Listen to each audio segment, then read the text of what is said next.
Mayong adlaw kanatong tanan talakagnon. Ako si Jomar Dupinde, 32 anyos, lumulupyo sa Kakaon Talakag Bukidnon. Ang akong inahan mao si Grita Kabaring Manrique. Ang akong amahan mao si Nelson Pacunyo Dupinde. Ako migraduate sa elementary sa Kakaon Elementary School o migradual ako sa secondary sa Bethany Christian Home for Children Incorporated.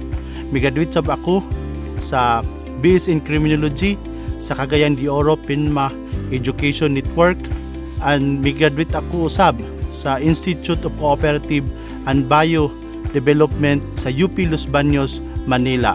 Ako isa usab ka CEO sa Bethany Christian Home for Children Incorporated and a Vice President of Integrated Livestock and Poultry Cooperative sa Cagayan de Oro, which is partner sa namo si San Miguel Corporation, and a Vice President of Municipal Farmers Council in Talakag Bukidnon.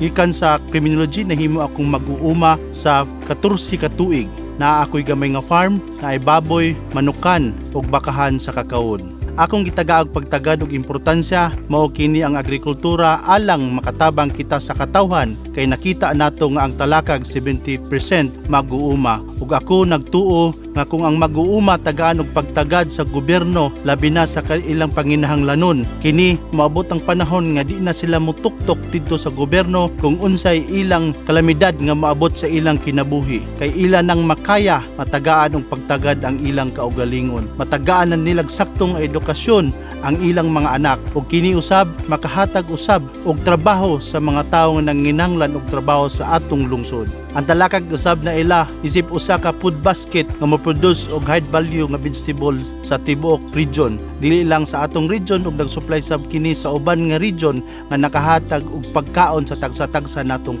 lamisa. Kini atong dakong hagit nga tagaan og saktong infrastruktura og bag-o nga mga ekwipo para sa agrikultura nga matagaan og pagtagad og pagtutok ang atong mga farmers. Sa kadugay nga panahon, ako naghilom og nag-focus sa private nga panginabuhian. Pero ako nagatuo ang tanan na ay saktong panahon para sa pagpanagbisog para sa atong lungsonarong katawhan sa Talakag. Dubani kami sa among banay, uban ni Ren Sulatan ug ni Engineer Earl Navarro sa panagbisog para sa kalambuan sa atong Talakag. Ug uban sab sa akong kauban nga mga konsehal, si Jody Ondaborita, si Tinoy Sabang Sulatan, Lumpinay, Kabasa ug Kabahog. Ug ako usab si Jomar Dupinde, naghangyo ug nagatuktok nga ubanan kami sa among kagupa. Kung kami ang inyong suportaran, kanunay kaming magatabang dili lang sa umaabot nga eleksyon kung hangtod sa among kaya nga itabang sa katawhan. Diri na ta sa Team Nanaw, dumahi kay inyo mga suluday.